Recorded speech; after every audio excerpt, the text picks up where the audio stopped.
Buenas tardes a todos, soy Irene Fidalgo López y esta conferencia se titula La sin sombrero, la fuerza y la voz de unas mujeres revolucionarias. Bueno, antes de comenzar con lo que es la charla, me gustaría empezar con una cita de Maruja Mayo que explica el porqué de que se llamen las sin sombrero, ¿no? Esta cita dice así: un día se nos ocurrió a Federico, a Dalí, a Margarita Manso, que era estudiante de Bellas Artes, y a mí quitarnos el sombrero porque decíamos, parece que estamos congestionando las ideas. Y atravesando la Puerta del Sol nos apedrearon llamándonos de todo. Nos llamaron maricones por no llevar sombrero. Se comprende que Madrid vio en eso como un gesto rebelde y por otro lado narcisista. Yo me acuerdo que salía de mi casa con mi abrigo de piel de nutria y salían al balcón a ver si era verdad que yo no llevaba sombrero llevando nutria. Bueno, esta conferencia está dividida en diferentes bloques. El primero de ellos es, voy a hablar un poco del paradigma literario desde el contexto social e histórico, pero sobre todo voy a hablar de la problemática de la exclusión en el canon literario. Vale, a pesar del ingente trabajo de investigación y reconocimiento que se ha llevado a cabo en las últimas décadas con la finalidad de visibilizar de forma paulatina a un amplio número de destacadas escritoras actuales, tales como, por ejemplo, citar a Almudena Grandes, Ana Llenas, Care Santos, Carme Chaparro, Carmen Amoraga, Cristina Fernández Cubas, Elia Barceló, también de poetas como Ana Merino, Aurora Luque, o dramaturgas, Laira Ripoll, Carmen Resino, Yolanda Pallín, Lourdes Ortiz, Paloma Pedrero, filósofas como Julia Cristeva, como Chantal Mayar, como Celia Morós, como Marina Garcés, ensayistas como Iliana Olmedo, Liliana Pedroza, Brenda Ríos, pintoras como Ángeles Adrela, Elena Liz, Paula Nego, y escultoras como Naila del Castillo, Pepi Sánchez, Blanca Muñoz y Esther Pizarro, todas ellas de gran prestigio y reconocimiento tanto nacional como internacional. Si se tuviera que tener en cuenta la presencia femenina en el arte, a tenor de lo que los libros de historiadores o críticos han mostrado, el resultado sería casi nulo. En general, es necesario reconocer que para hablar de la mujer y la literatura se necesita hacer una diferencia a priori entre tres espacios destacables que pueden ayudar a realizar una clasificación que es ya de por sí ambigua. Me refiero, por supuesto, a la mujer como objeto literario, la mujer como lectora y la mujer como escritora. Cada uno de estos apartados conduce a estudios diferentes que nos acercan al papel de la mujer en la literatura, tanto en un estudio diacrónico como en un estudio sincrónico, ¿no? Las dos primeras clasificaciones remiten a una actitud estética de marcado sentido tradicional ante la obra literaria. Las mujeres, por ende, en las distintas épocas históricas, se han limitado a transitar espacios fantásticos creados a partir de la observación del hombre como protagonistas de la historia, al mismo tiempo que ellas mismas son las principales consumidoras de este arte. De esta manera no solo aceptan una imposición de la sociedad de ser objeto de arte, sino que afianzan su reforzamiento mediante su consumición, asumiendo de este modo la condena impuesta a lo largo de toda la historia a ser exclusivamente objeto de discurso, pero bajo ningún precepto creador del mismo. En nuestro caso particular nos debemos quizás detener más en el papel de la mujer como escritora, ¿no? Pero antes de establecer un análisis pormenorizado sobre esta cuestión se necesita conocer un panorama general de la visión de la mujer en el siglo pasado y por tanto me vais a permitir que me retrotraiga a otra generación anterior al grupo de los 27, donde se podría, hay debate en ello, pero se podría incluir a las sin sombrero, ¿no? Me estoy refiriendo ahora mismo a una generación anterior a ellos, es la generación del 98. Vale, es que todo el mundo parece conocer el conjunto de artistas, tanto poetas, escritores y pintores, que transforman la realidad en los años 20 y 30 del panorama intelectual y social de España, llegando a ser considerados como uno de los referentes más destacados en la cultura española. en la cultura española. No es por ello extraño que se guarde un extenso archivo de cartas, textos, fotografías, documentos fílmicos, grabaciones que permiten conocer a este grupo heterogéneo con una fuerte coincidencia de pertenencia generacional. No obstante, conviene resaltar un hecho curioso, y es que todos los grandes miembros parecen llevar el sello de la masculinidad, ¿no? No tenemos más que fijarnos en nombres como Federico García Lorca, como Luis Buñuel, como Salvador Dalí, como Rafael Alberti o como Luis Cernuda. En este momento podemos preguntarnos si de verdad no existieron mujeres artistas que dejaran una impronta señalable en esta generación, o si por el contrario se decidió borrar su huella de la historia de la literatura. Consecuentemente, nombres tan reseñables como María Teresa de León, Maruja Mayo, Concha Méndez, Josefina de la Torre, Margarita Manso, Ernestina de Champurcín, María Zambrano, Rosa Chacel, Ángeles Santos o Marga Gil Reset fueron olvidadas de la historia literaria, convertidas en un mero eco. Condenados al olvido tanto la generación del 27 como la sin sombrero, esta aproximación literaria a la edad de plata de las letras españolas por parte de los hombres, quizás la edad de oro de las letras por parte de las escritoras femeninas, nos deja con un mal sabor de boca a todos aquellos que nos acercamos a la literatura desde un punto de vista teórico y crítico. Se abre, por tanto, un silencio amortajado que deja a todas las escritoras actuales con un mal sabor de boca, y es que se necesitan saber las causas de este olvido consciente que remiten sin parangón casi todos los manuales literarios, y quizás aquí merece la pena también señalar un punto muy importante, o que al menos yo considero muy importante: todos los libros de texto de literatura de los alumnos de secundaria. Casi ningún libro de texto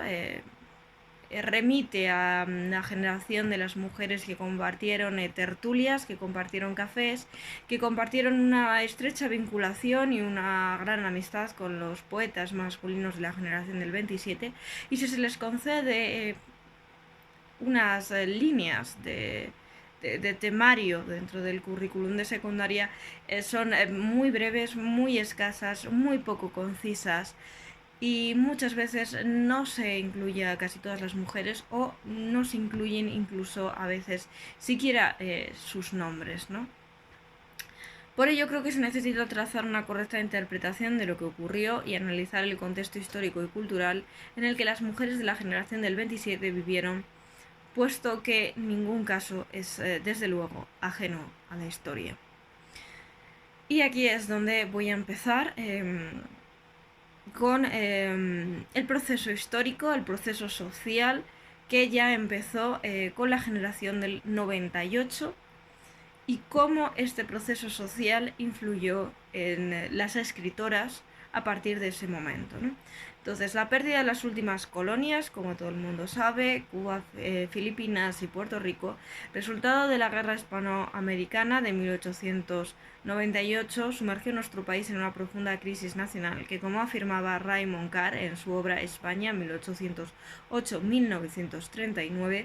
cito textualmente, convirtió la derrota de España en un desastre moral, acabó con la confianza ya minada por la depresión económica y por la confusión política, y fue atribuida al sistema político que había presidido el desastre.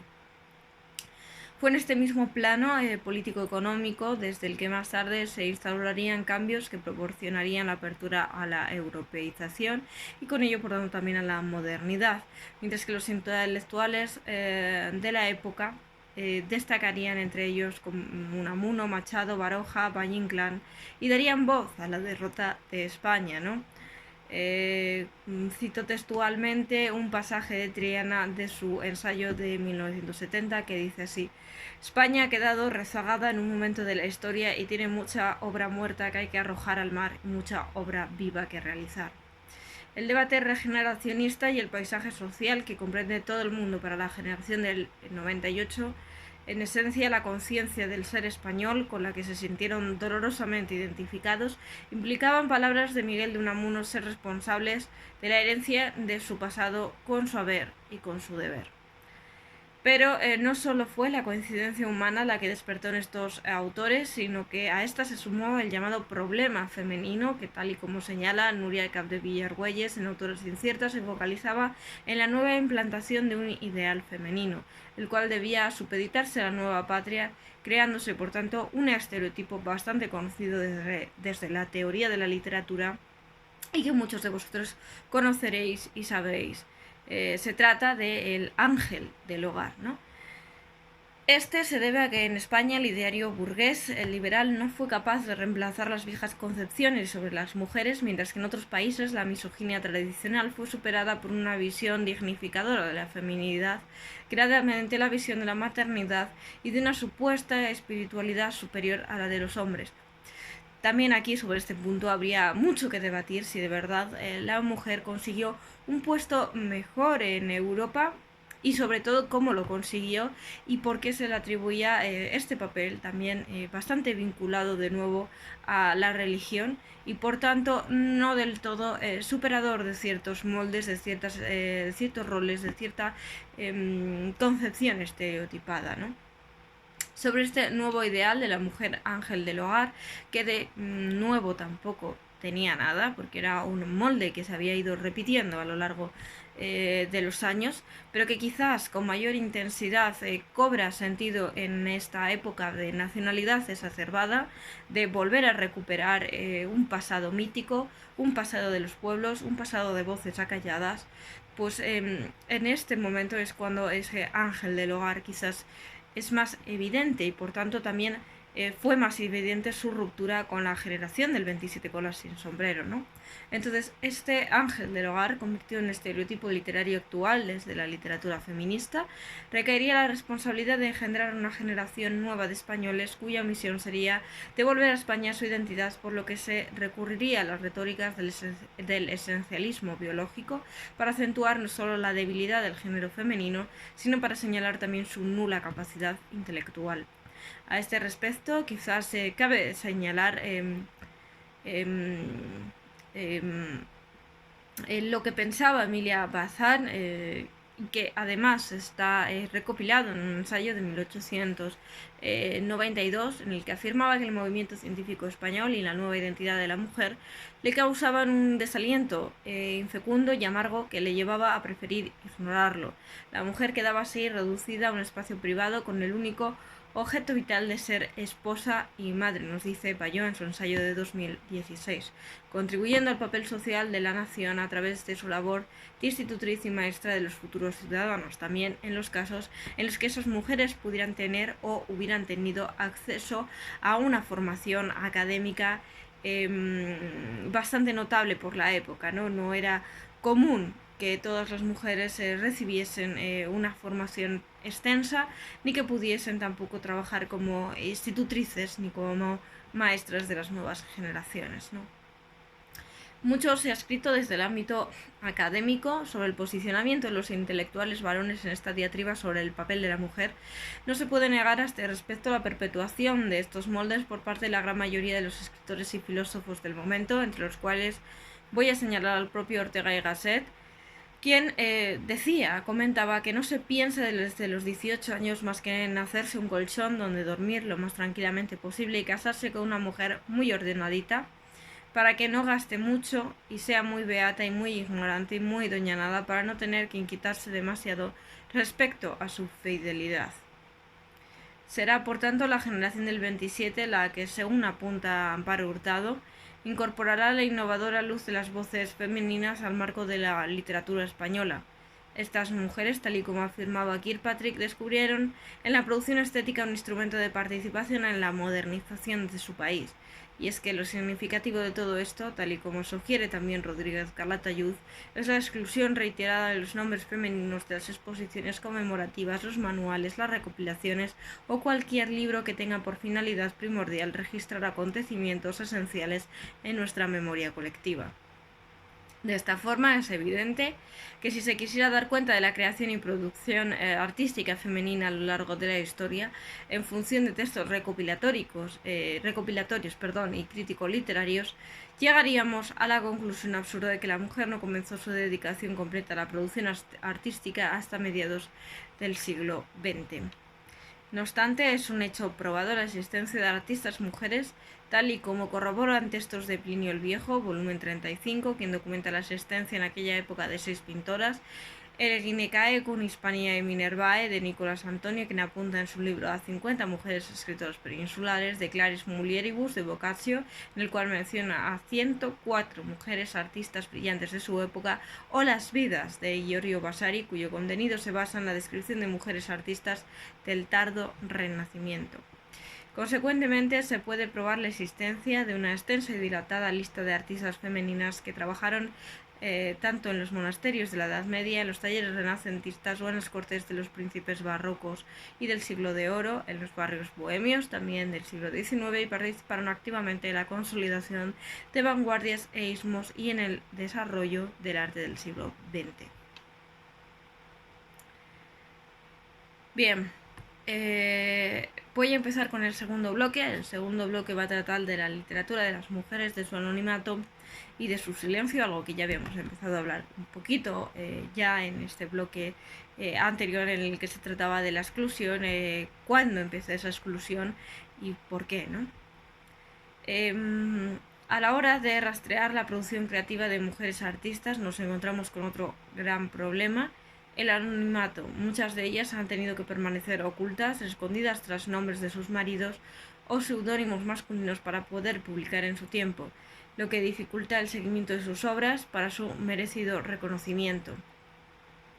No han sido pocas, pues, las mujeres que se han visto sometidas a tal procedimiento con el fin de que sus escritos puedan ser divulgados sin tacha para sus renombres. Tal es el caso de la escritora Amandine Dupin, 1804-1876, quien utilizó el nombre masculino de George Sand; la escritora Catherine Albert, 1869-1966, que usó Víctor Català; Cecilia Paul de Faber y Larrea,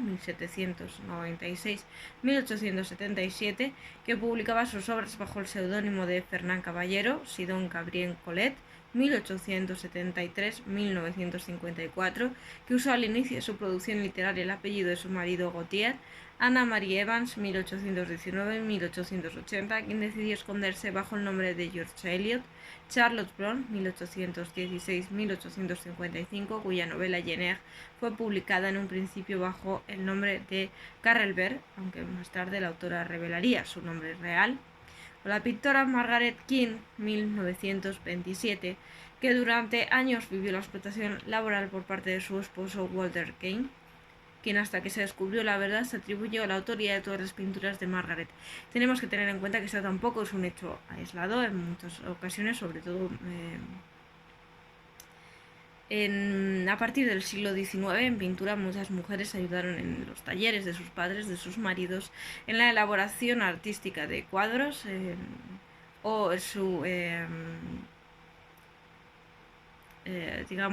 la terminación de sus cuadros, y no se les ha reconocido el mérito de trabajar en esos talleres, no se les ha reconocido su importancia, y mucho menos su renombre se ha visto elevado, puesto de relieve en ningún manual. Por lo tanto, me parece esencial resaltar en este punto la labor que están llevando ciertas instituciones y organizaciones para la visibilización de toda esta serie de escritoras y sobre todo pintoras, recuperando los cuadros que les pertenecen, mediante estudios comparativos para ver si las producciones que se piensa que pudieron atribuirse a ellas, comparadas con las de sus padres, sus esposos, sus hermanos, si de verdad podemos afirmar que esas composiciones pudieron haber sido suyas. Entonces me parece una labor encomiable la que están llevando ciertas organizaciones, y que yo creo que también merece decirse, ¿no? Merece ponerse de relieve. Bien, esta posición de la mujer fue puesta en entredicho en 1828 por Virginia Woolf, la cual planteaba la imposibilidad de la independencia de la mujer artista, hasta que no fuera capaz de conquistar por sí misma una habitación propia, a room of their own. La posición enajenada de la mujer, que ha pasado a la historia como una máquina reproductora sin inquietud intelectual y rodeada de vulgaridades, es extensamente criticada por la autora, que llega a plantear una posibilidad hipotética del futuro de la mujer si ésta se hubiera liberado de su posición de sometimiento social. Cito literalmente: quizás en aquel momento hubiéramos estado explorando o escribiendo, vagando por los lugares venerables de la tierra, sentadas en contemplación en los peldaños del Partenón, oyendo una oficina a las 10 y volviendo cómodamente a las 4:30 para escribir un poco de poesía. No solo la autora está criticando una posición femenina relegada, por falta quizás de interés, por falta de motivación, por falta de una actuación dinámica dentro de la historia, sino también, incluso si nos fijamos en la manera en la que se describe una vida considerada quizás como intelectual, como activa, está haciendo burla también de los propios planteamientos, de la propia vida de los hombres de la época. No solo Virginia Woolf tiene algo que decir a este respecto, sino que otra autora como Germaine Greene también hace alusión a los múltiples obstáculos que una mujer debe afrontar para poder desarrollarse personalmente. Cito literalmente: la familia, el concepto del amor, las dimensiones reducidas de sus obras, el aparente éxito que se olvida de una generación a otra, o la constante humillación de ser consideradas seres de segunda categoría. Creo que es muy importante recalcar también este aspecto, y es que Virginia Woolf quizás es demasiado estricta con la forma en la que plantea que las mujeres tienen mucha culpa al no haber querido desarrollarse intelectualmente, pero yo creo que también debería tener en cuenta pues ese tipo de obstáculos, ese tipo de impedimentos que esta otra autora también recalca, ¿no? Para ser escritora en ese tiempo tenían que someterse a una literalmente humillación de ser consideradas seres de segunda categoría, y por tanto lo que escribieran no tendría valor. Bueno, yo aquí me estoy refiriendo pues a escritoras, a poetas, pero puede esto extenderse a cualquier tipo de categoría artística. Podemos pensar lo mismo de pintoras, de escultoras. Tenemos los mismos parámetros que las mujeres tienen que superar para poder hacerse ver en la sociedad de su tiempo, ¿no?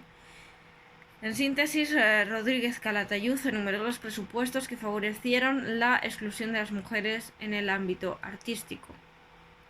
la falta de autonomía personal o laboral, la dificultad al acceso de la enseñanza, la dificultad de acceder al rango de artistas por vocación en lugar a artistas por afición, esto es, señoras que se cultivan ociosamente en las artes como parte de su proceso formativo para ser una mujer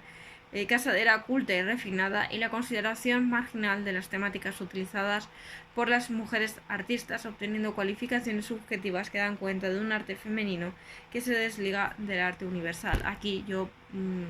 podría estar en desacuerdo con Rodríguez Calatayud en esas cualificaciones subjetivas que llama él, por las que se puede distinguir a una mujer en la escritura a diferencia de un hombre. Yo creo firmemente, y desde la teoría se puede respaldar esta posición, una mujer puede tener quizás ciertas temáticas, puede tratarlas de una manera quizás un poco diferente a cómo las podría tratar un hombre, pero los textos por sí no son capaces de revelar si han sido escritos por una mujer o si han sido escritos por un hombre, ¿no? Es cierto que ciertas temáticas siempre se han asociado quizás más al ámbito femenino, como el tratamiento de la maternidad, pero de todas maneras, desde la posición teórica, desde la posición crítica de la literatura, no se puede afirmar de forma contundente que existen formas, estructuras, giros lingüísticos que solo pertenezcan a un ámbito, a un sexo, a tanto al masculino como al femenino, y que el otro no pueda participar de ello. De hecho, es bastante común que ciertas escritoras jueguen con este posicionamiento intentando escribir desde la perspectiva de un hombre. De hecho, si tenemos en cuenta que todas estas escritoras que anteriormente mencioné publicaron bajo un seudónimo masculino y nadie creyó hasta cierto momento que esos textos hubiesen sido publicados por mujeres, es porque en realidad no existe esta diferencia, ¿no? Entonces no estoy aquí de acuerdo con el último punto que expone Rodríguez Calatayud, aunque sí que es cierto que la falta de autonomía personal laboral que él menciona, totalmente cierta, que coaccionó este acceso de la mujer, y sobre todo yo creo desde mi persona, creo que la dificultad del acceso a la enseñanza también jugó un papel muy importante. Hay que tener en cuenta que las primeras enseñanzas no estaban focalizadas a la mujer. Con el paso de los tiempos, las siguientes leyes de enseñanza posteriores a la ley Moyano sí que incluyeron a la mujer en la educación, pero sí que es reseñable este punto de que la mujer normalmente era sacada de las enseñanzas mucho antes que los hombres, no cursando los diferentes bachilleratos que ha habido a lo largo de la historia de las leyes educativas, y por tanto eso también la dificultó el poder acceder a estos niveles artísticos, aunque bien es verdad que, como señala también este autor, sí que tenían una formación literaria, y artística bastante contundente, puesto que era esencial para que después se pudiesen ejercer el rol de mujer casadera, de mujer,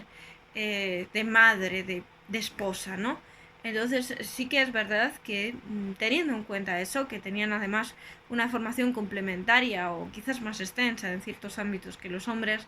resulta quizás un poco chocante el hecho de que no pudiesen participar de eso mismo. En consecuencia, las mujeres, por tanto, son las grandes ausentes de la historia, a pesar de haber sido una parte relevante y significativa en la construcción del conocimiento y desarrollo de la humanidad. De ahí radica la necesidad de visibilizar la historia contributiva de las mujeres, y en este caso de las sin sombrero. Como denuncia Bayot, cito textualmente: la historia en esa España de la transición, dispuesta a volver a empezar, solo se reescribió en masculino. En el impulso por recuperar una cronología literaria, artística y social, por aquel entonces fragmentada y condicionada por un tácito pacto de silencio, no se tuvieron en cuenta las figuras femeninas que también vivieron durante años en el oscurantismo del exilio y por consiguiente fueron protagonistas por igual de aquel pasado que se estaba reviviendo. Ellas volvieron a casa, pero parece ser que la historia no las esperaba. Y esto es muy cierto. Es verdad que la generación del 27 quedó olvidada. Es verdad que la generación del 27 fue rescatada durante los años 70 y 80, pero también es cierto que todas las mujeres que junto con la generación del 27 lo mismo compartieron tertulias, compartieron cafés, compartieron opiniones, compartieron debates, compartieron toda serie de ámbitos culturales de la época, fueron relegadas a un olvido consciente, que es lo más quizás chocante de todo esto, porque se tienen testimonios de ellas, pero sin embargo no se incluyeron en ninguna obra, ni en ningún manual. Es muy difícil, de hecho, bueno, actualmente ya no, ya sí que se puede encontrar a esta serie de mujeres bastante frecuentemente en cualquier manual literario que se pueda coger. Pero sí que es verdad que todavía falta mucho por recorrer, puesto que los libros de texto todavía los niños del siglo XXI no las conocen, ni se les explican en clase, y mucho me temo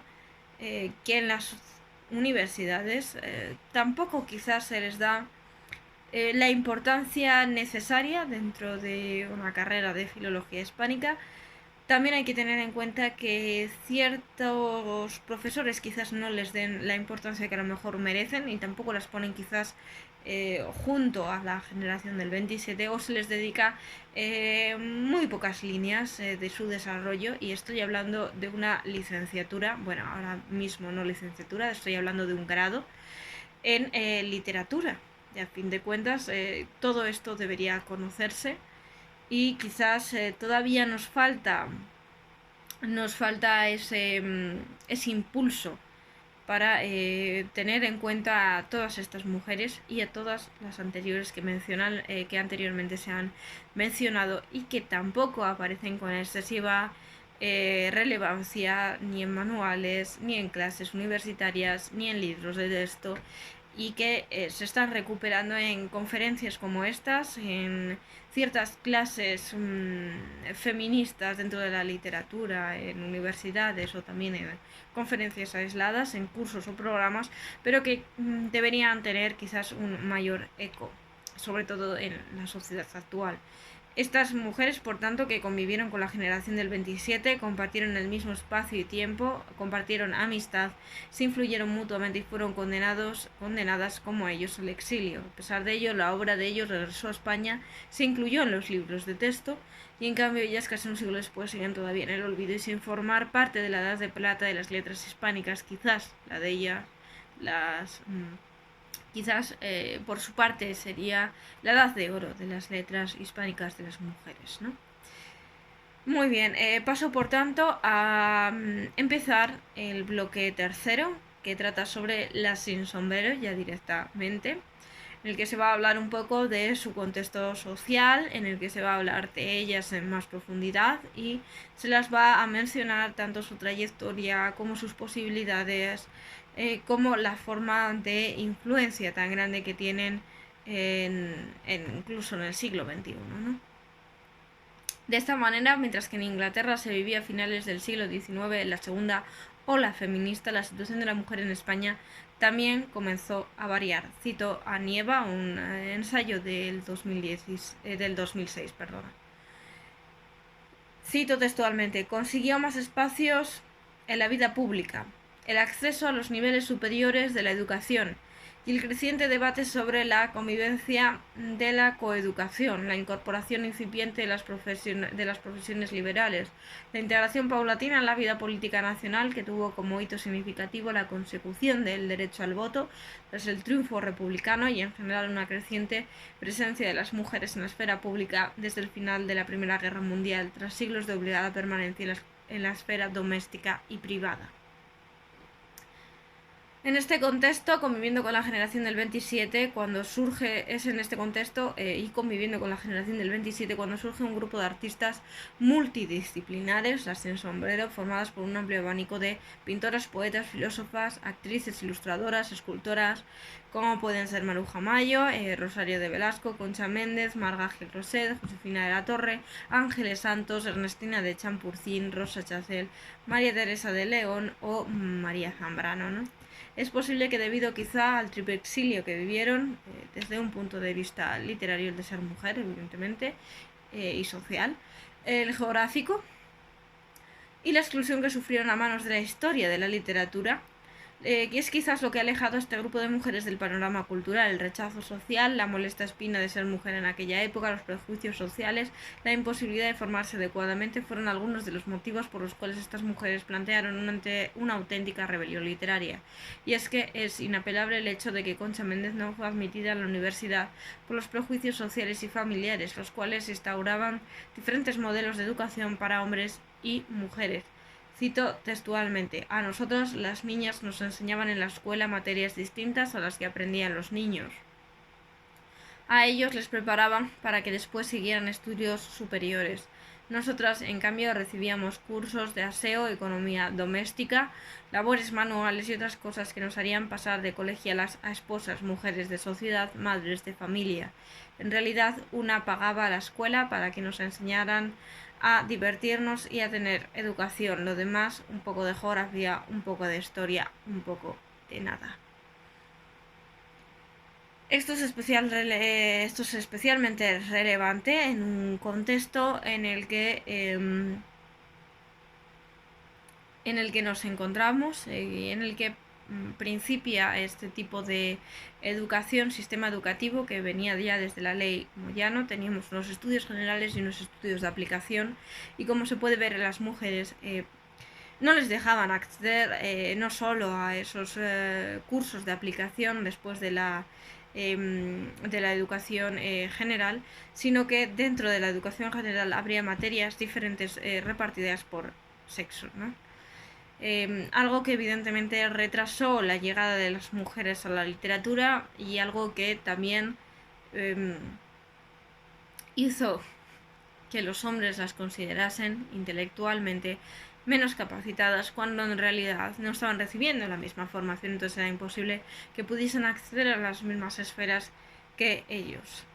El incansable interés que todas las mujeres de esta generación tenían por la lectura y el deseo de formarse se trasluce en la educación universitaria que muchas de ellas gozaron. Este es el caso de María Teresa de León, la cual llegó a ser la primera española en conseguir un doctorado en filosofía y letras. Rocha Chancel, mucho más delicada de salud y enfermiza, se educó sin embargo en casa de su madre. Otras como Concha Méndez lucharon por sus intereses intelectuales a pesar de las convicciones de su familia.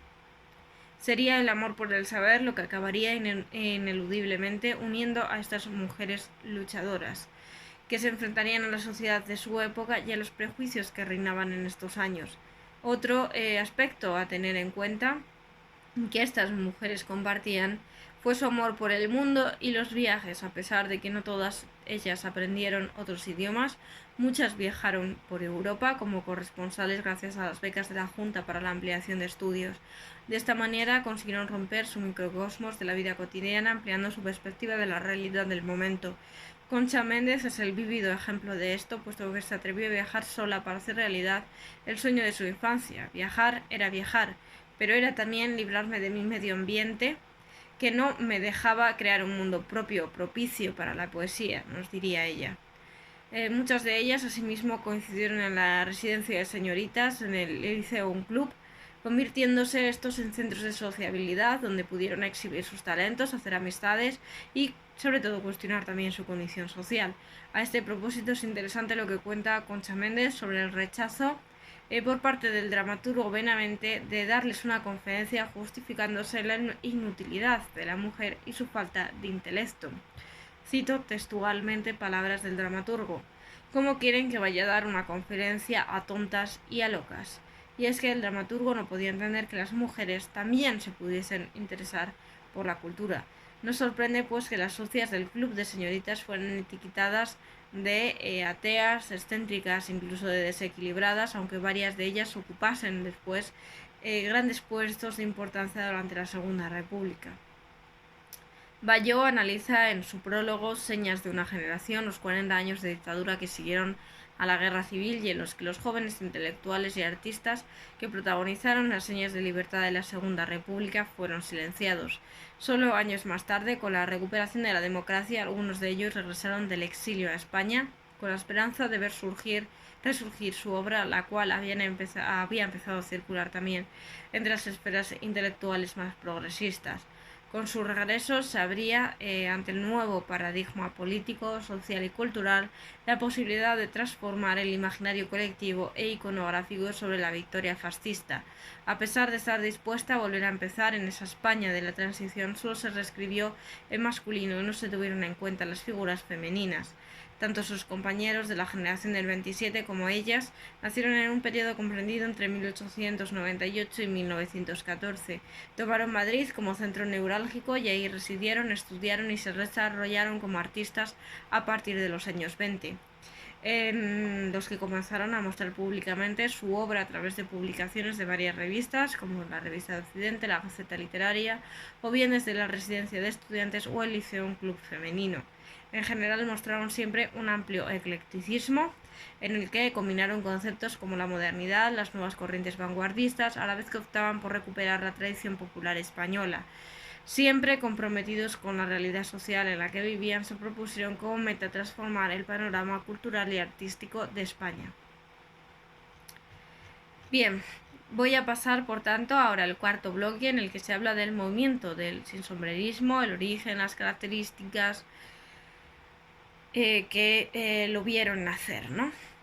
En la España de fin de siglo, llevar sombrero era un signo de jerarquía social. Llevar la cabeza descubierta estaba fuera del decoro de la época. el cual dictaba el buen hacer de todos los ciudadanos de buena cuna. Quitarse públicamente el sombrero, por lo tanto, no se consideraba como una actitud transgresora, no solo se consideraba como una actitud transgresora que pretendía la ruptura de una norma social, sino que mediante la liberación del sombrero se estaba también a pensar de forma libre,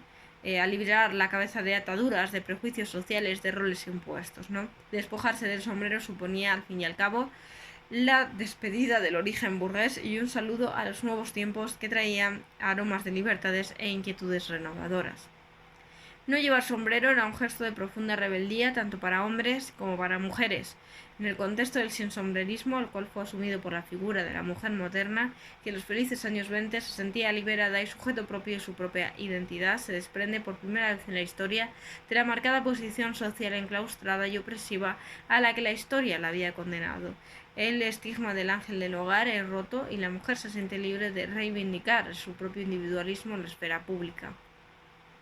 Quizá resulte de interés el origen del sinsombrerismo, que hace referencia a una singular performance llevada a cabo por la pintura Maruja Mayo, como dijimos al principio de esta conferencia, Federico García Lorca, Salvador Dalí y la pintora Margarita Manso en La Puerta del Sol entre 1923 y 1925.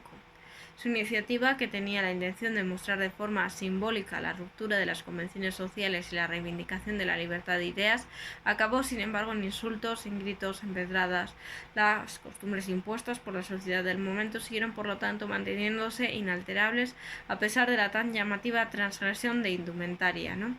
Íbamos muy bien vestidas, pero sin sombrero, a caminar por el paseo de la Castellana. De haber llevado sombrero, decía Maruja, hubiera sido en un globo de gas, el globo atadito a la muñeca con el sombrero puesto. En el momento de encontrarnos con alguien conocido, le quitaríamos el sombrero para saludar. El caso es que el sinsombrerismo despertaba murmullos en la ciudad, cuenta Concha Méndez. Este movimiento no pasó inadvertido para Ramón Gómez de la Serna, quien en torno a los años 30 propone una de las primeras definiciones de este,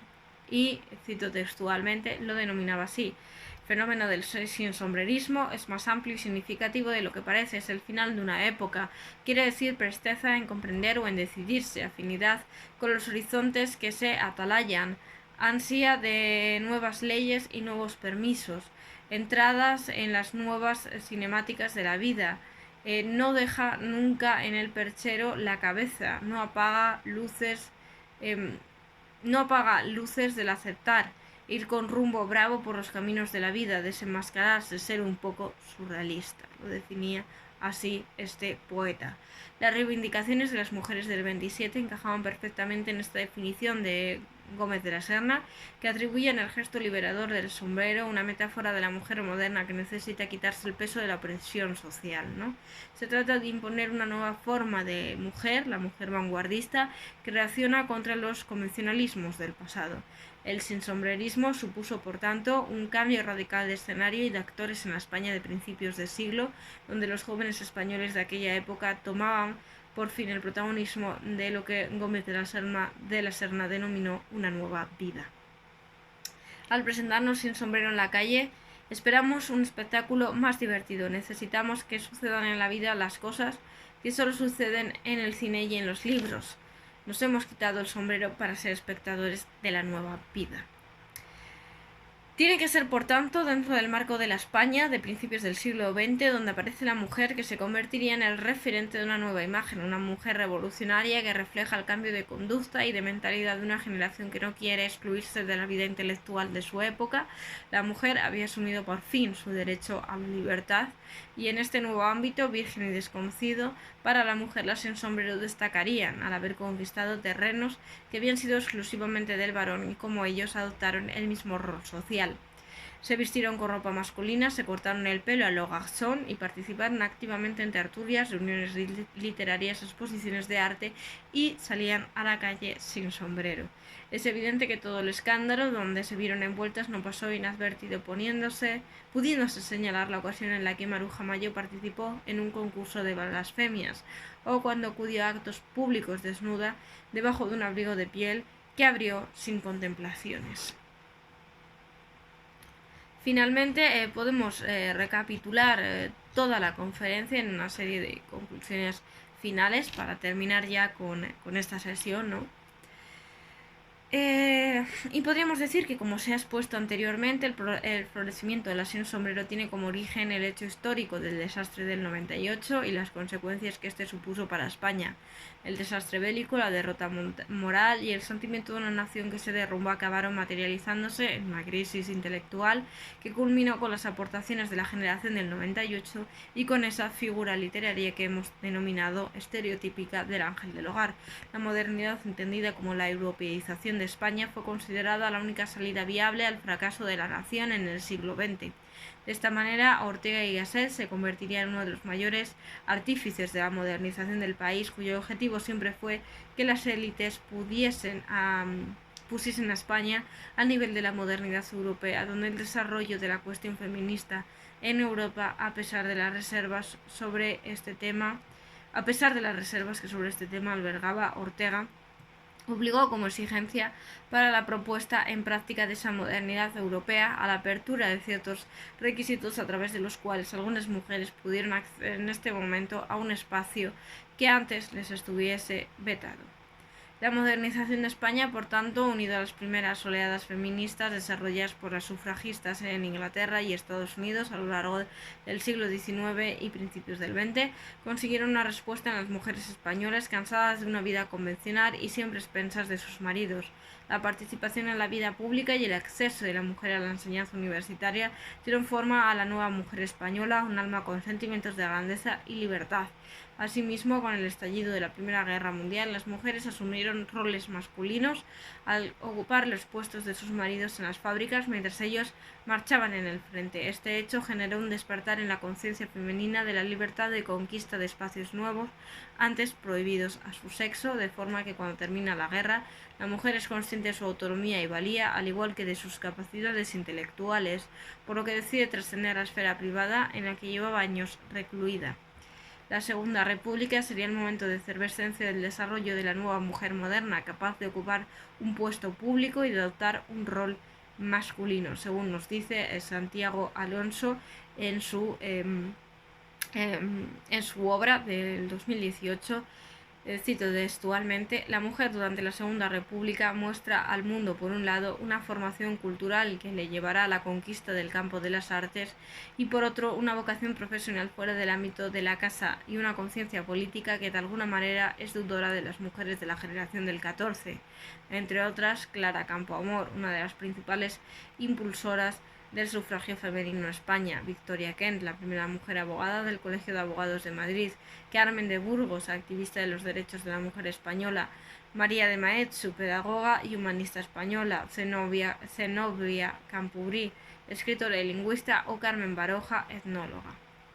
Supervivientes del desastre del 98, la Primera Guerra Mundial, la dictadura de Primo de Rivera e hijas de la Segunda República, las Sin Sombrero pertenecen a la generación de plata de la literatura española y se convirtieron en la generación de oro de las mujeres intelectuales. Las Sin Sombrero, pertenecientes todas ellas a una clase media alta burguesa, fueron conscientes de su temprano despertar por la cultura y la literatura. Todas ellas toman conciencia a una edad temprana de su marginación, azuzadas por la limitadísima y tediosa vida de una señorita de principios de siglo. Concha Méndez dejó por escrito uno de los muchos sucesos en los que fue testigo de la desigualdad de género. Al presentarnos al Señor, este preguntó a mis hermanos: pequeño, ¿qué queréis ser de mayores? No recuerdo lo que contestarían, pero viendo que a mí no me preguntaba nada, teniendo toda la cabeza llena de sueños, me acerqué a él y dije: yo voy a ser capitán de barco. Las niñas no son nada, me contestó mirándome. Por estas palabras le tomé un odio temible a este señor. ¿Qué es eso de que las niñas no son nada? Empecé a pensar. Yo era una niña que estaba inconforme con mi medio ambiente. La madre de Concha Méndez, años más tarde, también la advertiría del riesgo de no llevar sombrero por la calle, insistiéndole en llevarlo al riesgo de que la apedreasen. Concha Méndez, no obstante, siempre se mantuvo firme en su posición de mujer libre, contestándole a su madre que me mandaré construir un monumento con ellas. Por lo que respecta a María Zambrano, ya desde niña había sido consciente de sus privilegios de clase. Tendría que comer a mediodía un plato de sopa y lo más peor, un trozo de carne. Tendría que hacerse 1000 veces la lazada de las cintas de los zapatos y pasar delante de aquella niña hambrienta a la que no podía traer a su casa. Esa conciencia de marginación que poseen desde una edad temprana hace que todas ellas tengan que enfrentarse a un medio a veces hostil, utilizando su vocación artística como forma de autorrealización. De esta manera, salir sola se convirtió en un elemento de rebeldía e independencia, a la vez que una vía de escape a la vigilancia constante a la que las sometían. Las mujeres pasaron de sentirse objetos de la sociedad a sujetos de ser percibidos de manera íntegra por la cultura a la que pertenecían. Un hecho a tener en cuenta será la participación de las sin sombrero con las distintas mujeres de la generación del 14 con las que compartirían la vida cultural e intelectual dentro de una sociedad patriarcal donde la modernidad no estaba aún integrada todavía dentro del marco social. Y con esto me despido, espero que la conferencia haya sido de vuestro interés. Muchas gracias a todos por los que hayáis visualizado el vídeo y espero que a partir de este momento quede un pozo quizás más teórico sobre la sin sombrero, y a partir de aquí podamos ir reconstruyendo la historia de estas mujeres que han sido apartadas de la literatura y quizás ir también incluyendo a las nuevas generaciones dentro de estas teóricas, de estas teorías, dentro de estas teorías literarias feministas que dan voz a estas mujeres marginadas. Buenas tardes.